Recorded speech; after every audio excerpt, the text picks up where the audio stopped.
嚟到2026年第37條呢一度咧，就提到有一個 system of inequalities 喺度，咁然之後 R 咧就為嗰個 solution 嚟㗎，就想知道喺呢個 solution 入邊佢嗰個 5x 加 4y 加28佢嘅 least value 會係幾多啊？咁所以呢一度咧，我就先叫打斜嗰兩條式咧，我就叫做一式二式先。咁所以我哋利用部計數機就先 plot 翻佢哋個 intersection 出嚟。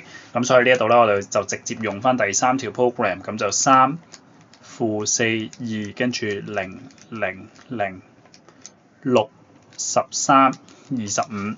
咁所以我哋會見得到咧，個 x 就會係2，以及呢個 y 咧就會等同於1啊。咁所以咧，亦即係話1、2呢兩條線咧，佢哋嘅 intersection 就會喺2、1當中。咁所以我哋就畫翻幅圖出嚟，就會有 x、y axis 同埋個 origin 啦。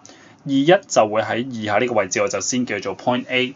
咁對於第一條線嚟講咧，其實個 slope 係 positive 㗎，以及我哋會見得到咧，個 y-intercept 咧係一個負數嚟㗎，因為2 over 負4嘛。咁所以我哋就先畫咗有以下呢一條線。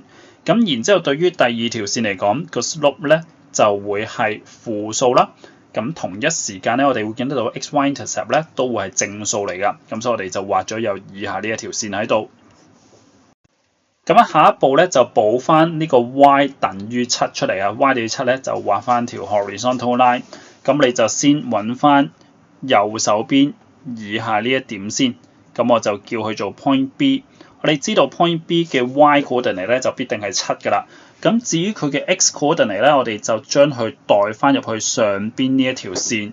咁所以咧就會係2再加翻呢個4乘7，然之後咧就再除3。咁所以咧就會得知道 x coordinate 咧就會係10。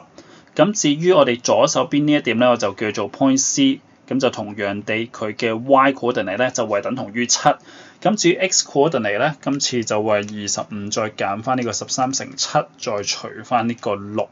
咁所以咧就會 get 到係-11。咁所以咧其實我哋就已經有晒個3點喺度㗎啦。咁至於佢就提到 R 咧，個 region 就會係個 solution 啦。y 就細過等於7，就即係話喺以下呢一條線嘅下邊。3x 減4y 就細過等於2，亦即係話喺以下呢一條線嘅左手邊，以及 6x 加13y 就大過等於25，所以咧就會係以下呢一條線嘅右手邊。最終班出嚟嗰個 region 咧就會係中間呢一個嘅三角形啊。咁所以變相我哋 test 緊嘅數值就會係以下 A、B、C 呢3點。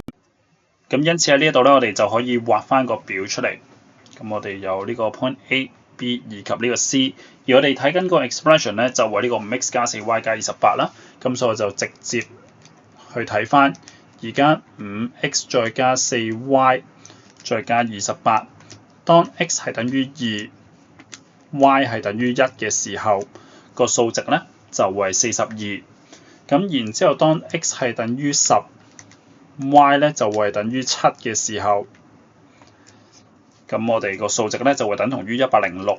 最尾我哋就淨係將 x 嘅數值咧就轉做-11啦。咁我哋 y 都係7啊嘛，咁所以我哋唔使轉。最終咧撳出嚟就會係1。咁而家題目就想叫你睇翻呢個 least value啊，咁所以變相咧就會等同於1，因此個答案就係 A 㗎。